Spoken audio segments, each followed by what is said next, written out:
en el día de hoy, y posiblemente, no el domingo que viene, sino el otro, hablar sobre este tema, quizá un poco temprano, dirán ustedes, de lo que viene en los próximos días, que es lo que llamamos la Pascua.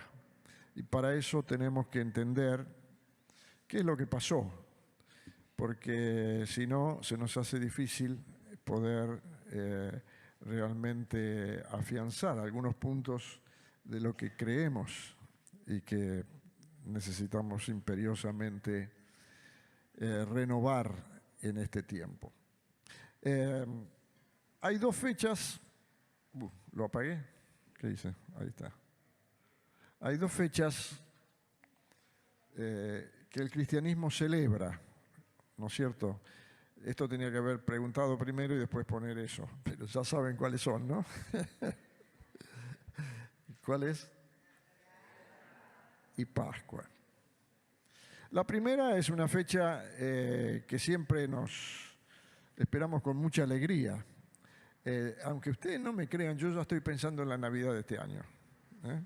Porque me encanta. La Navidad es un tiempo muy lindo donde, para colmo, estamos en verano acá, así que ya arrancamos con el tiempo que me gusta, porque el frío no me gusta tanto. Entonces el verano, Navidad ya va preparándonos, va haciéndonos un clima muy especial. Es el tiempo donde hacemos representaciones, donde cantamos, una cosa que perdimos y todos los años le menciono a algunos que me gustaría hacer, pero nunca lo logramos, es salir a cantar a la calle. Vamos a cantar en algunos lugares. Pero no lo logramos. Eso es una patada para los músicos y todo demás, ¿sí? Sé que es un tiempo difícil, diciembre, por terminar la escuela y todo lo demás, ¿no? Pero a mí me gustaba eso cuando lo pudimos hacer. También es el tiempo que anticipamos nuestras vacaciones. Así que acá en el hemisferio sur, Navidad es muy especial. La otra fecha, como digo, es la fecha de Pascua. Una celebración que por casualidad este año cae en la misma fecha que la Pascua judía, porque hay dos Pascuas, no nos olvidemos, está la Pascua judía y la Pascua cristiana, y no siempre coincide una fecha con la otra, pero este año sí, gracias a mi asesor sobre el tema, que es Sergio, que me ha confirmado que este año la Pascua judía coincide con la Pascua cristiana. En ambos casos, lo que se celebra es una liberación, algo que termina, un tiempo de esclavitud que termina y que comienza otro tiempo. En el caso del judaísmo, ¿qué es lo que se celebra en la Pascua judía? ¿Liberación de qué? De la esclavitud de Egipto. Un pueblo que estaba ahí esclavo fue liberado. Y en nuestro caso, ¿qué celebramos? La esclavitud del pecado. Otra vez tendría que haberlo puesto después. Disculpen, es difícil coordinar lo que hablo y el botoncito. Pero sí, son dos cosas. La liberación de la esclavitud de Egipto y la liberación de otra esclavitud, que es la esclavitud del pecado. Curiosamente, en el Nuevo Testamento, ni Jesús ni sus discípulos hacen mención de la Navidad. Si ustedes quieren encontrar alguna referencia en la Biblia, no la van a encontrar. Ni de los hechos portentosos que ocurrieron. Hay un solo evangelio que detalla el detalle de todo lo que pasó, que es el evangelio que otra vez tendría que haberlo puesto después, el evangelio de Lucas. Lucas detalla con mucha precisión todo lo que ocurrió allí, lo que ocurrió en Belén, todos los episodios, la aparición de los ángeles, una situación hermosa. Otra vez en Navidad siempre me gusta recordar la aparición de los ángeles, un espectáculo que no volvió a repetirse en la historia, los ángeles apareciendo allí. Pero si no tenemos esa ese relato tan pormenorizado, ustedes no van a encontrar en los evangelios ni en las cartas ninguna otra referencia a la Navidad. Y de hecho, durante los primeros 200 años del cristianismo, la Pascua no figuraba entre las celebraciones de la Iglesia. Incluso uno de los padres de la Iglesia, Orígenes, no sé, para los que algo conocen de la historia, uno de los principales padres, consideraba que según las Escrituras, solo los paganos celebraban los nacimientos. Así que no iban a celebrar el nacimiento de Jesús. E inclusive hasta el día de hoy hay algunos grupos, algunas iglesias cristianas que no celebran la Navidad y también enseñan que no debe celebrarle. Afortunadamente nosotros no estamos dentro de esa categoría, así que no se preocupen, vamos a seguir teniendo la fiesta de Navidad a fin de año. Vamos a hacer todo lo que hacemos todos los años, que disfrutamos mucho, y para nosotros significa una nueva recuerdo de ese hecho maravilloso que es que Jesús haya venido a vivir entre nosotros. ¿Está bien? ¿Alguna pregunta?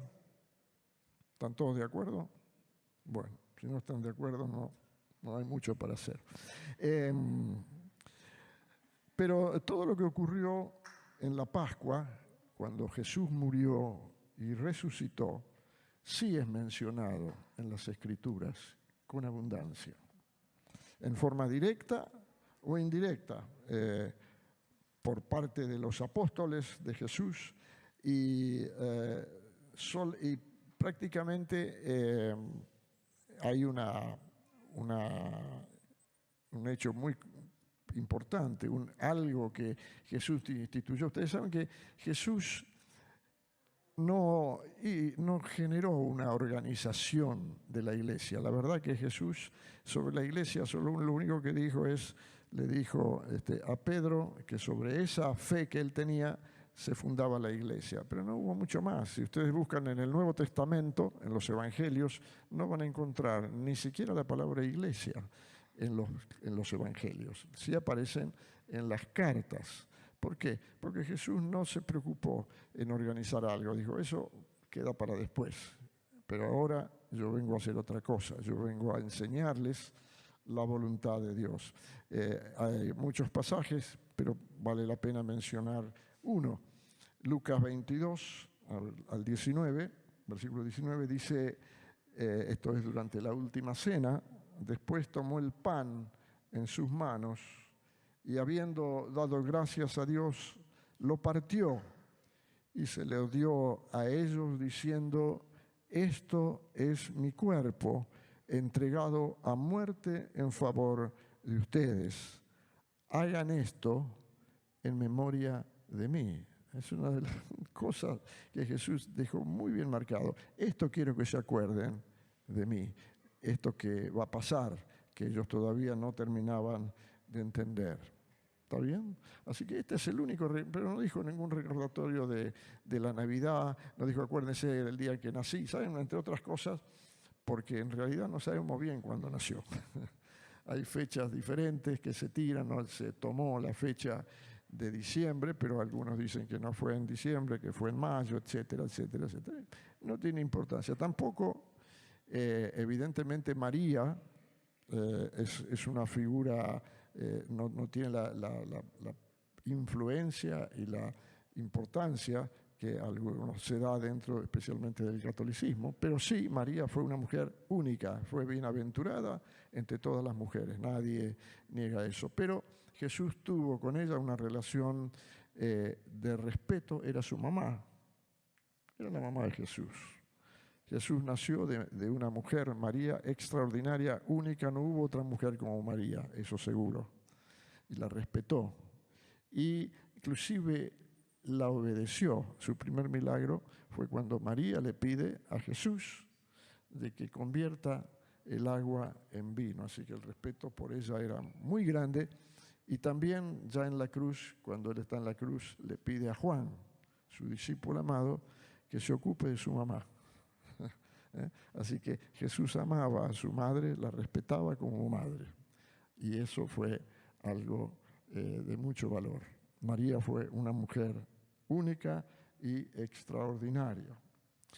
Cuando llegó el último tiempo, Jesús quería pasar sus últimas horas con sus discípulos y preparó un lugar especial para ellos. Es como hoy cuando nosotros tenemos algunos amigos y tenemos plata y queremos agasajarnos, le hacemos un buen asado, los invitamos a algún lugar, porque queremos estar con ellos, queremos demostrarles todo nuestro afecto, y generalmente una cena es un lugar donde nosotros estamos manifestando al otro nuestro interés de estar con ellos.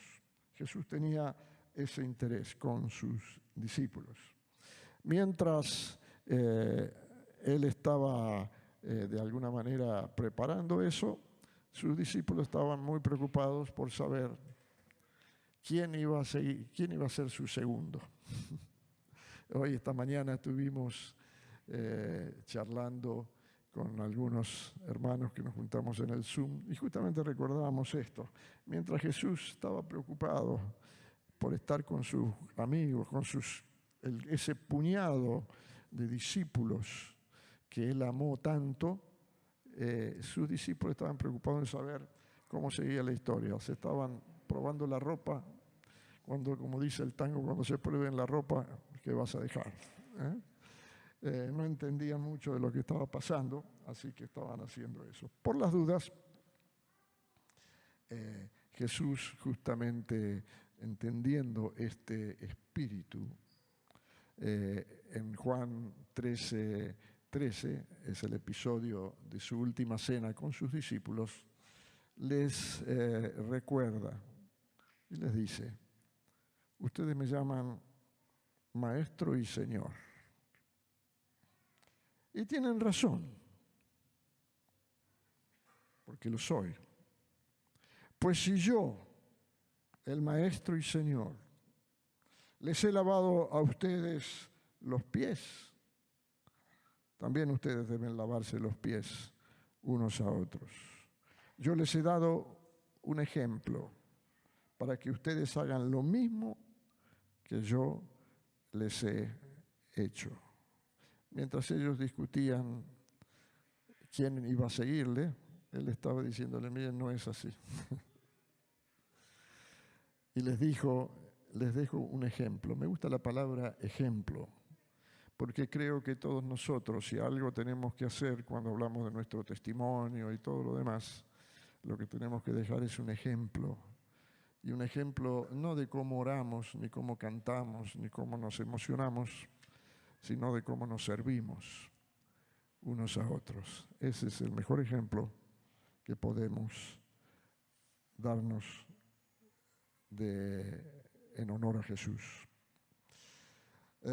Jesús realizó muchos milagros, según dicen las Escrituras, muchos más milagros de los que a veces mencionamos.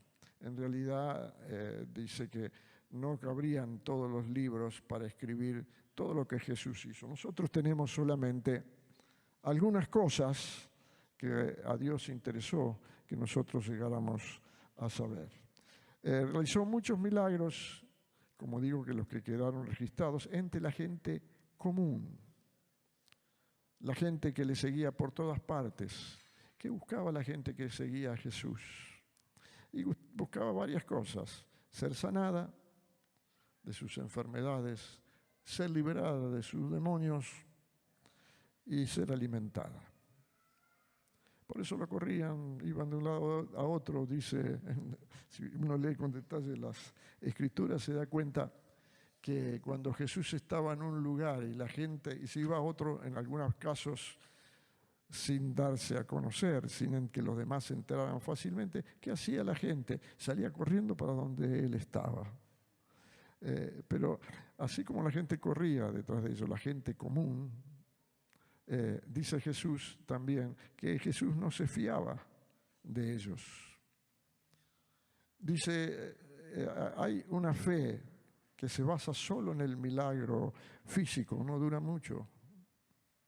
Varias veces hemos dicho aquí, yo sigo creyéndolo, que el milagro no necesariamente significa que vamos a ser fieles. Nosotros hemos vivido, los que tenemos años, hemos conocido tiempos de milagros, de muchos milagros, cosas inexplicables. Una de las más comunes en el tiempo de Anacondia era la emplomadura de muelas. La gente que tenía caries y sus muelas eran implomadas mágicamente. No, mágicamente no, por la gracia de Dios. Y muchos de esos en ese momento se convirtieron y muchos de esos ya no están. Porque pasado el milagro, pasada la descubierta la necesidad, poco a poco fueron olvidándose. Cuando lo aclamaron al entrar en Jerusalén, en lo que se va a celebrar el próximo domingo como Domingo de Ramos, lo aclamaron, eso dice la Biblia. Entró él con arriba del asno, de su burro, y la gente le tiraba los mantos y ponía palmas. Y la misma gente que cuando llegó el momento de jugarse, no se jugó. ¿Por qué? Porque no alcanzaba con haber sido sanado de algo, había que tener una fe mucho más profunda que ella. En Juan 2:23 menciona esto que Jesús vivió. Dice, mientras Jesús estaba en Jerusalén, en la fiesta de Pascua, no en la Pascua de la última Pascua, porque él estuvo en 3 Pascuas por lo menos, muchos creyeron en él al ver las señales milagrosas que hacía. Creyeron.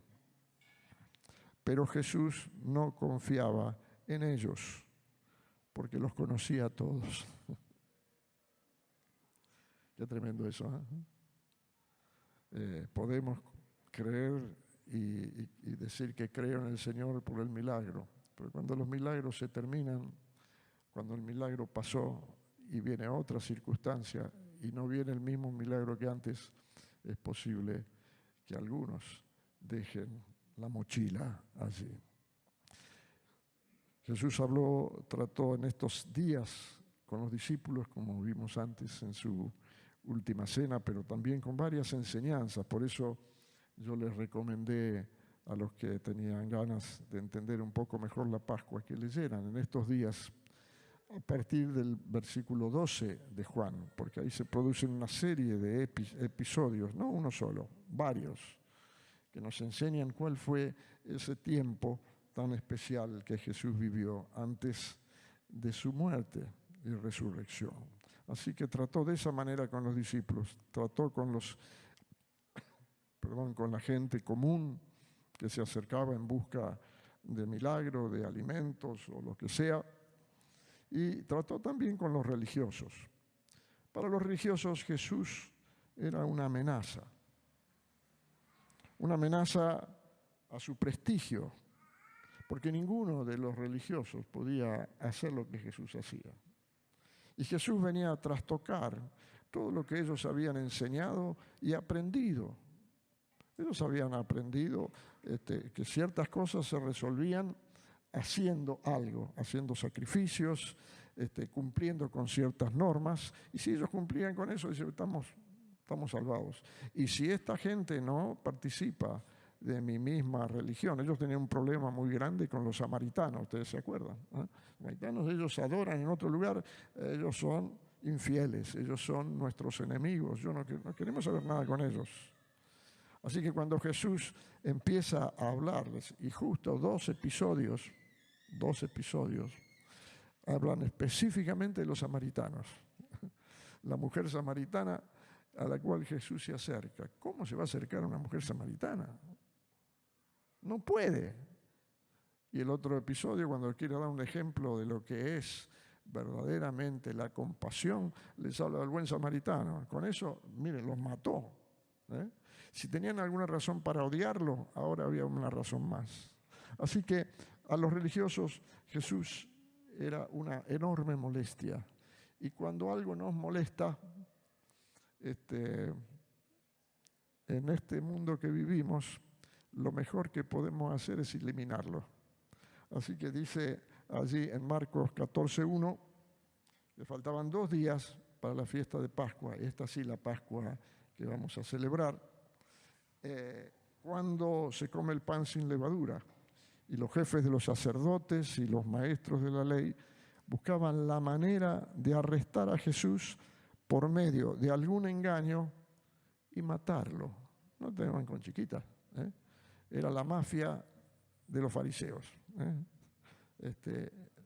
Hay que sacarlo del medio, como sea, pero que no se note. Saquémoslo cuando ya pasó la fiesta, pero basta, este hombre realmente nos perjudica. A los otros con los cuales se relacionó Jesús fue con los paganos e incrédulos. Básicamente, dentro de eso están los romanos. El ejército, la ocupación romana, eran extranjeros, no entendían nada y tampoco les interesaba entender. Ellos tenían una misión. La misión es que esto esté en paz. Te damos, Pilato, Herodes, ustedes le damos una provincia romana, que eso esté en paz, como sea. Arréglense. Y ellos no entendían nada de lo que estaba pasando. Pilato no sabía de qué le estaban hablando. Así que cuando le traen a Jesús, le traen una papa caliente. Porque él no entendía nada y tenía que tratar con este hombre. Y es muy importante, muy interesante para mí el diálogo que hay entre Pilato y Jesús. Dice que en Juan 18:33, Pilato le traen a Jesús, porque los judíos, como querían guardar su pureza, no querían matar a nadie. Mátalo vos, le decían. Ellos se lavaban las manos. Ustedes, no, nosotros no podemos. Entonces se lo traen a Pilato. Pilato no entendía de qué le estaban hablando. Y este diálogo, si me permiten, yo quisiera leerlo porque es muy, muy ilustrativo. Pilato dice, volvió a entrar en el palacio, ya estaba Jesús ahí, delante de él, azotado, maltratado. Llamó a Jesús y le preguntó, ¿eres tú el rey de los judíos? Claro, veía ante él algo que de rey no tenía nada. Era un pobre hombre. Y Jesús le dijo, es muy complicado preguntarle algo a Jesús, porque siempre te contesta con otra pregunta. ¿Eso lo preguntas tú por tu cuenta o por lo que otros te han dicho de mí? Y Jesús le contestó Pilato, ¿acaso yo soy judío? Se lavó las manos, ¿no? Ya se lavó antes de tiempo. ¿Acaso yo soy judío? Los de tu nación y los jefes de los sacerdotes son los que te han entregado a mí. ¿Qué has hecho? Pilato estaba desconcertado. ¿Para qué me traen a este hombre? ¿Qué tengo que ver yo con la religión de ustedes? Y Jesús le contestó, mi reino no es de este mundo. Si lo fuera, tendría gente a mi servicio que pelearía para que yo no fuera entregado a los judíos. Pero mi reino no es de aquí. Acá en 2 o 3 segundos, Jesús le está diciendo todo el mensaje. Le dice, mi reino no es de este mundo. Ustedes saben, no busquemos el reino de Dios como algo similar a lo que conocemos, porque no es así. Mi reino no es de este mundo, les dice. Yo tengo todos los medios, si quisiera, para liberarme de esto, pero mi reino no es de este mundo. Le preguntó entonces Pilato, así que tú eres rey. Esta es la pregunta, creo yo que es la primera vez que le preguntan en estos términos. ¿Tú eres rey? Porque decir que es rey significa que tenés autoridad, que tenés toda autoridad. Vos sos rey, así como te veo. Vos sos rey. Y Jesús le contestó, tú has dicho, soy rey. Y esta sola confesión de Jesús, para mí, cuando leí, Es tremenda. Es la primera vez que Jesús dice, yo soy rey. No se lo dijo ni a los discípulos, pero se lo dijo a Pilato. Soy rey. Yo nací y vine al mundo para decir lo que es la verdad. Y todos los que pertenecen a la verdad me escuchan. De acá se infiere que quienes no pertenecen a la verdad no le escuchan. No todos van a escuchar a Jesús. Pero Jesús dice, para unos y para otros, yo soy rey. Aquí por primera vez, vuelvo a marcar este punto, por primera vez Jesús admite, declara que Él es rey. Y se lo dice a un pagano. Los discípulos deberían haber entendido esto antes, pero a este se lo dice cortito. Realmente para mí Pilato siempre fue una gran incógnita. Es para mí uno de los personajes más interesantes de todo este drama de la pasión. ¿Por qué? ¿Ustedes se pusieron alguna vez en la piel de Pilato? Un hombre pagano. La mujer le dice, cuando vio a Jesús llegar hasta allí, la esposa le dice, no tenga nada que ver con este hombre, tuve unas pesadillas, por favor, no te metas. Y la palabra de la esposa siempre es fuerte, ¿eh? No sé si lo sabremos los que estamos casados, ¿eh? Hay que prestar atención, porque de vez en cuando nos dicen algunas cosas que no nos gustan, pero tienen razón. Y esta mujer tenía razón, no te metas con este hombre. Pero él tenía que meterse. Estaba ahí en el baile. Yo me pregunto, ¿qué habría pasado si Pilato, cuando le traen a Jesús, y él dice varias veces, pero este hombre es inocente, arréglense ustedes, yo no veo nada malo en él? Pero ¿qué hubiera pasado si Pilato se hubiera jugado? Hubiera dicho, no, en mi provincia, bajo mi gobierno, un hombre como este no puede ser ejecutado. ¿Qué hubiera pasado? La historia se hubiera manifestado de otra manera, seguramente. Se hubiera cumplido el propósito de Dios, pero no hubiéramos no hubiéramos dado tantos palos a Pilato. Pilato tuvo la oportunidad de ser el héroe de esta película, pero se convirtió en el villano, se convirtió en el verdugo. Así fue, no hubo alternativa. Un pagano que tuvo la oportunidad de creer. Aquí se acaba la historia de Jesús hombre. Aquí termina, en pocas horas más, Jesús será juzgado y crucificado. Pero la historia de la redención está por comenzar. Comienza la historia de Jesús hombre, porque Jesús fue totalmente hombre como cualquiera de nosotros, y comienza la historia, o se renueva la historia de Jesús, Hijo de Dios. Es un buen tiempo para que nosotros podamos meditar cuál es nuestra relación con Jesús. Todavía no llegamos a la cruz. Esto fue lo anterior. Y entonces me quedé pensando sobre todos estos grupos de personas que se acercaron a Jesús. Pensé en la gente común. Y yo me pregunto a mí mismo, y quisiera que todos nos preguntemos, ¿nos acercamos a Jesús solo cuando necesitamos un milagro? Cuando de pase algunas cosas no salieron como nosotros esperábamos, y entonces en ese momento desesperadamente me acerco a que Jesús haga algo. Pertenecemos a ese grupo de personas que van corriendo detrás de Jesús esperando que haga el milagro, y si no lo hace aquí me voy al otro lado, si no lo hizo de este lado del lago me voy al otro, y voy recorriendo lugares donde encontrar el milagro que necesito. Ese es un grupo. El segundo grupo es el grupo de los religiosos.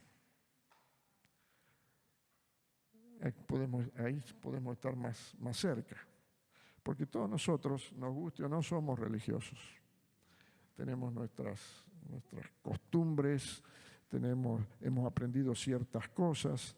Qué difícil, no sé para ustedes, pero al menos para mí, me resulta a veces salir de ciertos conceptos que tengo, de ciertos moldes, y entender de que Dios puede hacer las cosas de otra manera. A mí me cuesta, sinceramente. No soy fácil de mover en ese sentido. Mi esposa está muy convencida de que yo soy muy obstinado cuando creo algo. Yo no coincido con eso, pero no importa. Pero como digo, lamentablemente muchas veces tienen razón. Tenemos un concepto, y no salgo fácilmente de allí. Ahora, cuando nosotros tenemos ciertos conceptos y de golpe Dios, de alguna manera, nos está desafiando o está tratando de que revisemos si verdaderamente estamos haciendo su voluntad.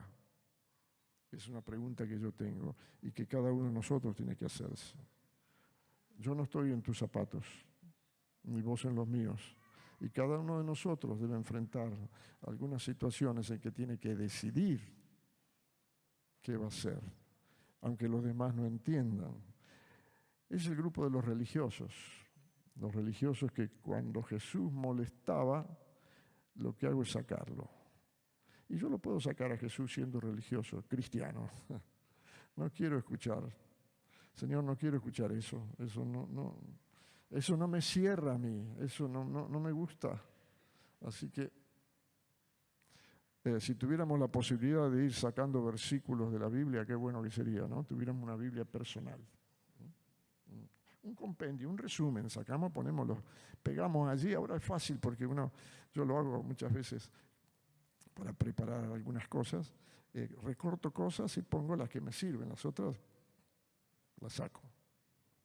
Esa gente, pertenecemos a ese grupo o pertenecemos al grupo de los incrédulos.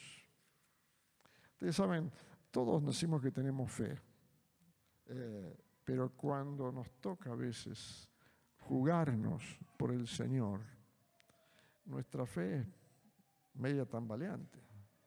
¿Cómo te va en donde trabajas? ¿Cómo va a los chicos en la escuela, en la universidad? ¿Saben que son cristianos ustedes? ¿O no saben? ¿O su forma de trabajar, de vivir, de hablar es exactamente igual a la de los demás? ¿En nuestro barrio nos conocen? ¿Cuántos de ustedes viven en un barrio? Todos. ¿Cómo le va con los vecinos? Yo tengo, bueno, esto no lo puedo decir, no voy mejor no digo, a ver si me meto en un lío. Pero no es fácil, ¿no es cierto?, tratar con algunos vecinos, algunos, no todos. ¿Y qué hacen? Manifestamos nuestra fe, nos jugamos cuando hay algunas charlas comprometidas. Los chicos, por ejemplo, en la escuela, digo, en la facultad, cuando surgen ciertos temas que hoy están en boga, se juegan. No, mira, yo como cristiano, yo lo que he entendido es esto. Y proclaman su fe. Porque si no, estamos en la categoría de, aunque pueda parecer que no, de incrédulos y paganos, como Pilato. Yo estoy convencido que Pilato algo creía, pero no se quiso jugar. Tuvo temor a las consecuencias. Pierdo el puesto, tengo a los judíos en contra, yo tengo que estar en paz con ellos, así que me lavo las manos y que ellos hagan lo que quieran. ¿Es esta nuestra actitud? ¿Estamos en esa relación con el Señor? Y la última opción es la de los discípulos. Vamos a recibir a Jesús como Maestro y Señor, como Dueño y Señor de nuestras vidas, y nos dispondremos a seguir su ejemplo. El ejemplo fue el que él dijo, entre otros, el que quiera ser el mayor, ¿qué tiene que hacer? Servir a los demás. Así que este tiempo de Pascua para mí es un tiempo, vuelvo a decir, hasta la muerte. Yo pensaba seguir el domingo que viene, pero no va a poder ser, será el otro domingo. Porque después está bien la parte de la resurrección, que es la que nos encanta a todos, ¿no es cierto? Ahí celebramos y con mucha justa razón, porque nuestra fe se cimienta en la resurrección de Jesús, en la vida nueva de Jesús. Pero no olvidemos la primera parte. No olvidemos la primera parte, porque Jesús estaba muy interesado cada vez que practicamos, que tomamos la cena del Señor. Dice, recuerden, no mi resurrección, recuerden mi muerte. Y Pablo dice lo mismo, yo aprendí esto, anunciamos la muerte. ¿Estás dispuesto a morir? Yo no. Mi voluntad quiere que yo siga viviendo, que Guido siga viviendo. Pero eso no es la voluntad de Dios. ¿Dónde está Jesús hoy? En Juan, él dice, yo voy a estar en ustedes. Y me quedé cuando leí eso. ¿Cómo en mí, Señor? ¿Vas a estar dentro mío? ¿Ustedes creen eso? Es un milagro. Eso es algo que si realmente Jesús está viviendo en nosotros, algo pasa. No puedo seguir siendo el mismo, con todos mis defectos y cosas, pero Jesús está en mí. Nuestra vida es una búsqueda del Señor, permanente, permanente. A veces parece que tocamos el cielo con las manos y otras veces parece que el infierno nos toca a nosotros. ¿Dónde estás, Señor?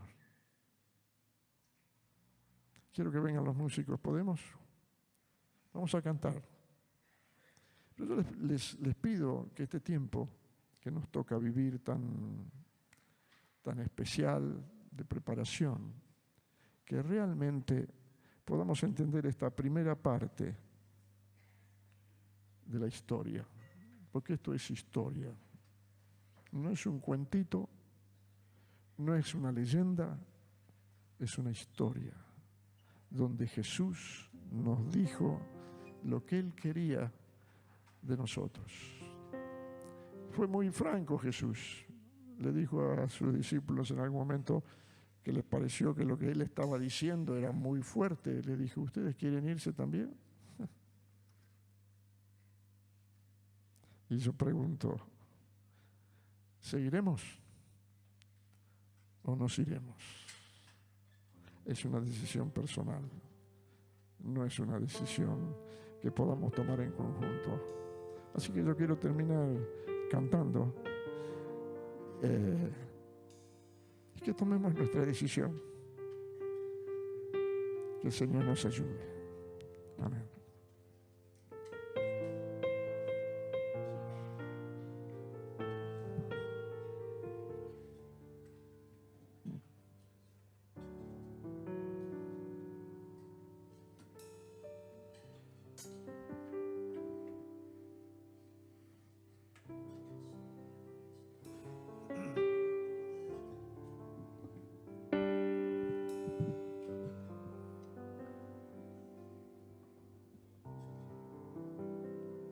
Los invitamos a ponerse de pie si quieren.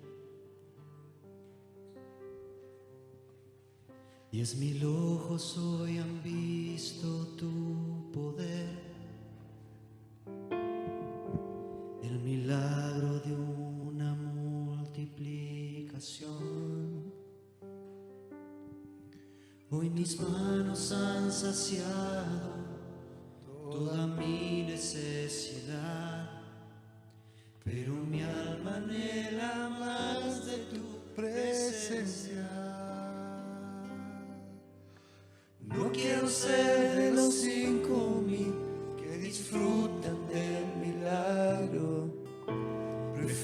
ser de los 12 que recogen los pedazos y pasar la noche en vela juntos sobre un mar de seda, conversar con el maestro hasta el alba.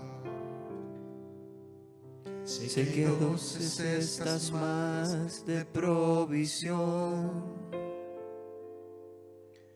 y tus ojos hoy me miran con amor. Yo no quiero regresar como aquella multitud. Déjame ser un discípulo, Señor.